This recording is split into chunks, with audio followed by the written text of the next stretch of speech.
बिहार में शिक्षक बहाली का रास्ता तो साफ हो गया है, लेकिन बहाली को लेकर संग्राम लगातार जारी है। ऐसे में हमारे साथ भाकपा माले के विधायक संदीप सौरभ हैं। ये भी इस नियमावली का विरोध कर रहे हैं।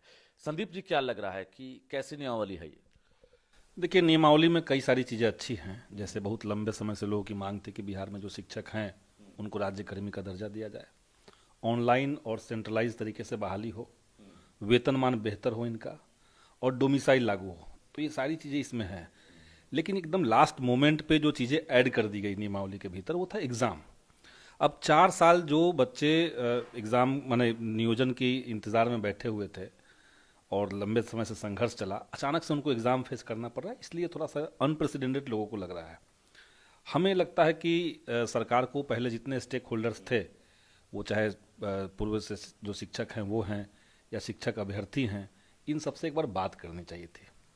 बाकी जो सरकार कह रही है कि हम क्वालिटी पे फोकस करके ये लाए हैं, तब भी ये नियोजन माने ये नियमावली आने के बाद भी कई लेवल पे कंफ्यूजन दिख रहा है लोगों को। ये कहा जा रहा है कि विधायक संदीप सौरभ जी, जो शिक्षक अभ्यर्थी विरोध जता रहे हैं या जो शिक्षक संघ अभी विरोध कर रहे हैं, उनके समर्थन में है। निश्चित तौर से हम उनके समर्थन में हैं, उनका कंसर्न जो है वो जायज़ है, लेकिन कई लेवल पे उनके भीतर कंफ्यूजन भी है। महागठबंधन में आप हैं, सरकार में हैं, तो क्या लग रहा है कि आप विरोध करेंगे तो कोई कार्रवाई? नहीं, कार्रवाई देखिए, हम लोग महागठबंधन में तो इस भूमिका के साथ ही हैं कि जो जन आकांक्षा है, जनता के जो आंदोलन है, उनकी आवाज़ को सरकार तक पहुंचाएंगे, और हम ये कोशिश भी कर रहे हैं। ये जो नियमावली आई है, इसमें जो सरकार का कंसर्न है उससे मैं एग्री करता हूँ। एग्री करते हैं। ये बताइए कि मुझे 3-4 पॉइंट समझा कर बता दीजिए दर्शकों को कि कंफ्यूजन कहाँ कहाँ दिख रहा। एक तो कन्फ्यूज़न ये लग रहा है लोगों को कि भाई, ये जो 2.5 लाख या 2.25 लाख जो भी संख्या है, वो जब बहाली आई है तो क्या पूर्व के जो शिक्षक हैं वो भी उन्हीं पदों पर कंपटीशन करेंगे नए शिक्षक अभ्यर्थियों के साथ, या कुछ अलग मामला है? एक तो ये दिक्कत है। दूसरी दिक्कत छात्रों को, जो सबसे बड़ा दिक्कत उनको लग रहा है कि हम 4 साल पहले से ही इंतजार किए हैं, अब सरकार ने पूरा पैटर्न बदल दिया है, तो क्या ऐसा होगा कि फिर से परीक्षा की तिथि आएगी, परीक्षा होगी, कोई पेपर लीक हो जाएगा, रद्द होगा, फिर से परीक्षा होगी और फिर 3 साल हम लटक जाएंगे? एक ये कन्फ्यूज़न है छात्रों के बीच में। और तीसरा है कि बीपीएससी के नाम से लोग डर रहे हैं। उनको लग रहा है कि बीपीएससी तो टफ एग्जाम लेती है, वो तो सिविल सर्विस की परीक्षा लेने वाली बीपीएससी है, तो क्या उस लेवल के सवाल हमसे पूछे जाएंगे? तो हम कैसे कम्पीट कर पाएंगे? क्या जो अभ्यर्थी हैं वो सिलेबस की ही मांग कर रहे हैं क्या? हाँ, निश्चित तौर से सिलेबस तो होना ही चाहिए चाहते हैं। लेकिन इसमें हम लोग का एक डेलीगेशन, कल हम लोग शिक्षा विभाग में गए थे बात करने, और वहाँ से जो चीज़ें समझ में आई कि जो सीटें घोषित हुई हैं अभी, वो सिर्फ नए शिक्षक अभ्यर्थियों के लिए, उनको उसी पे उनको ही उस पे लिया जाएगा। जो शिक्षक पहले के हैं, 3 लाख जो वैकेंसी अभी आएगी, जो कहा जा रहा है कि जो पद सृजित हैं, उसमें जो नियोजित शिक्षक हैं वो भी शामिल होंगे, जो अभ्यर्थी हैं वो भी शामिल होंगे उसी सीट पर। इन पदों पर वो नहीं रहेंगे। नियोजित टीचर नहीं रहेंगे। शिक्षक हैं, पहले से जो शिक्षक हैं, उनके उनका पद का समायोजन हो जाएगा राज्यकर्मी के रूप में, उनका सिर्फ पद का स्टेटस बदल जाएगा। वो तो पहले से एक पद पे हैं। अगर ये हो जाएगा, जो कन्फ्यूजन है, अगर वो सही हो जाएगा, तो ये नई बहाली हुई कहाँ से? तब सरकार का ये जो दावा है कि हम रोजगार दे रहे हैं, तब तो आप सपोज कीजिए कि उसमें से 2.5 लाख में से 2 लाख पुराने शिक्षक ही आ जाएंगे, तो फिर क्या करेंगे आप? आपके हिसाब से जो नियोजित टीचर हैं उन्हें बीपीएससी का इम्तिहान देना चाहिए, देना ही चाहिए, टीचर होते हुए? बाध्यता हो गई ना अब तो, क्योंकि उसमें समझिए कि राज्यकर्मी का दर्जा अगर है, देखिए इसमें बैकग्राउंड में कुछ चीज़ें, कुछ तथ्य काम कर रहे हैं। शिक्षकों के लिए आप समझिए कि बिहार के हाई कोर्ट में एक केस चल रहा है, जिसमें कोर्ट के पास ये संज्ञान में है कि 77,000 शिक्षक ऐसे हैं जिनके डॉक्यूमेंट्स गायब हैं, नहीं है, और ये परसेप्शन बन रहा है कि बिहार में फर्जी तरीके के बहुत सारे शिक्षक हैं। तो इसमें किसी को डाउट नहीं है कि उन शिक्षक संघ भी ये कह रहा है कि जो टीचर नकली जाली सर्टिफिकेट दिए हैं उनको आप हटाइए, उन पर कार्रवाई कीजिए। सरकार ने उन पर कार्रवाई न करते हुए ये एक प्रोसेस निकाला है कि हम एक स्क्रूटनी कर दे रहे हैं एग्जाम से, जो लोग पास करेंगे उनको हम शिक्षक ले लेंगे, जो फेल करेंगे वो नियोजित शिक्षक पहले की तरह रह जाएंगे। किया होगा ये ऐच्छिक होगा नियोजित टीचर के लिए एग्जाम देना, या फिर ये वायदा होगी? वो ऐच्छिक होगा, वो दे सकते हैं। जैसे अभी लग रहा है उनको कि हम अभी तैयार नहीं हैं, तो अगले एग्जाम में फॉर्म भरें। लेकिन एग्जाम देना होगा।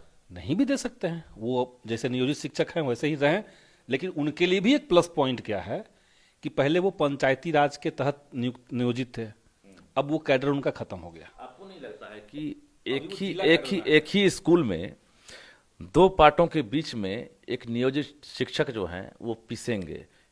एक तरफ पुराने वाले नियमित, दूसरी तरफ नए वाले नियमित, और बीच में नियोजित। ये कुंठा की भावना होगी कि नहीं? वेतन से लेकर राज्यकर्मी का दर्जा हो, तमाम फैसिलिटीज। देखिए, पहले से ही ये मैं मानता हूं कि ये ठीक नहीं है, बल्कि मैंने असेंबली में भी इसको रेज किया था कि किसी भी संस्थान के भीतर अगर आप उसको बेहतर क्वालिटी देना चाहते हैं तो उसके भीतर डेमोक्रेसी होना चाहिए। एक शिक्षक का ज़्यादा पेमेंट, एक शिक्षक का कम पेमेंट, एक शिक्षक के लिए कोई गारंटी नहीं कि जैसे अतिथि शिक्षक जो हैं उनके लिए तो कोई गारंटी नहीं कि अगले महीने वो पढ़ाएंगे ही। तो ये जो डेमोक्रेसी का वहाँ भाव रहेगा, इससे कुछ भी भला नहीं होना है।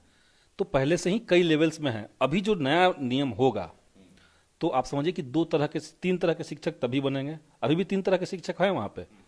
तो एक जो होंगे परमानेंट होंगे, जो राज्यकर्मी होंगे, वो पहले वाले भी अभी वाले भी। दूसरे नियोजित हो जाएंगे जो एग्जाम नहीं देंगे, बचे रहेंगे। और तीसरा जो आपका गेस्ट टीचर होगा। ये तीन कैटेगरी में स्कूल चलेंगे। इसका भी सरकार को समाधान निकालना चाहिए। मैं तो कहता हूँ गेस्ट टीचर का क्या होगा? गेस्ट टीचर को सरकार को चाहिए कि कोई तरीका से उनको वेटेज दे करके या जैसे भी उनको परमानेंट लेने की तरफ बढ़िए, या कम से कम उनको जो गन पॉइंट पे काम करवाया जाता है वो उनको खत्म कीजिए। आप उनका सेवा काल तय कर दीजिए कि आप 62 साल में रिटायर करेंगे, क्योंकि आपने उसको लेते समय सब एग्जाम प्रोसेस किया है। तो आप उनका सेवा काल तय कर दीजिए कि आप इतने समय तक रहेंगे। नियोजित शिक्षकों ने एक तरह से ऐलान कर दिया है कि 13 तारीख और 15 तारीख को, यानी 15 अप्रैल को भी 2 दिन जो है बैठक होगी, और बैठक में बड़े आंदोलन का आगाज होगा, यानी सभी संघ एक ही प्लेटफॉर्म पर जुटेंगे। क्या संदीप सौरभ भी उस संघ में शामिल होंगे? देखिए, 15 तारीख की मीटिंग हमने बुलाई है और सभी जो नियोजित शिक्षकों का संघ है उनसे हम संपर्क कर रहे हैं, उनको लेटर भेज रहे हैं। और साथ ही साथ जो शिक्षक अभ्यर्थी हैं जिनके साथ हम लंबे समय से जुड़े हुए हैं, उन सबको बुला करके हम लोग एक मुकम्मल मांग पत्र तैयार करके सरकार को देंगे, सजेशंस देंगे और हम अपनी बात को कहेंगे। इससे पहले जब नियमावली आ रही थी तब भी हमने बैठक करके ही सरकार को सजेशन दिया था। प्रदर्शन में, विरोध में भी शामिल हो ही रहे हम तो विरोध में। लेकिन मैं जो कहना चाह रहा हूं कि क्वालिटी टीचर, इसका विरोध हमको नहीं करना चाहिए, किसी को नहीं करना चाहिए। अब जैसे मैं बता रहा हूँ, अभी जो सीटेट की परीक्षा हुई बिहार के भीतर, कंपटीशन से मैं परहेज नहीं है आपको पैटर्न से परहेज भी नहीं है। हमको इसके पैटर्न को लागू करने का जो प्रोसेस रहा, जो नियमावली लागू करने का जो प्रोसेस रहा, इससे मेरा आपत्ति है। अगर आपको ये करना था तो आप इसकी घोषणा पहले ही करते। 4 साल से इंतजार करके अब देंगे अब अचानक से नया चीज करेंगे, तो ये पहले करना चाहिए था। मेरा यहाँ पे आपत्ति है। अगर आपको इतना बड़ा फेरबदल करना आपने किया तो आपको शिक्षकों से और छात्रों से बात करनी चाहिए सरकार में हैं, ये भी जरा बता दीजिए, चूंकि आप शिक्षाविद भी हैं, आप जानकारी जुटाने में आगे रहते हैं। विज्ञापन कब तक उम्मीद कर रहे हैं जारी होने? देखिए, अभी तक जो बात हुई है उसमें मैक्सिमम हमें लगता है कि 15 दिन, अधिकतम 15 दिन के भीतर इसका निपटारा हो जाएगा। 15 दिन में विज्ञप्ति आ जाएगी और उससे पहले हो सकता है कि सिलेबस सरकार अनाउंस कर दे। सिलेबस किस तरह का होगा, कैसे कैसे सवाल पूछे जाएंगे, ये सब जल्दी ही आ जाएगा। और पर आप साथ देंगे अभ्यर्थियों का और शिक्षक का? निश्चित तौर से अभ्यर्थियों का और शिक्षकों का साथ देंगे। और मेरे अंदर जो फीलिंग रहेगा, जो मेरा जो टारगेट रहेगा, वो है कि बिहार की शिक्षा व्यवस्था में कुछ गुणात्मक परिवर्तन हो, कुछ क्वालिटेटिव चेंज हो, ये हम चाहेंगे। बिल्कुल। तो संदीप सौरभ थे भाकपा माले की विधायक, और निश्चित रूप से अभ्यर्थियों ने जो विरोध प्रदर्शन शुरू कर दिया है, शिक्षक संघ ने भी विरोध प्रदर्शन शुरू कर दिया है, ऐसे में संदीप सौरभ उनके साथ हैं।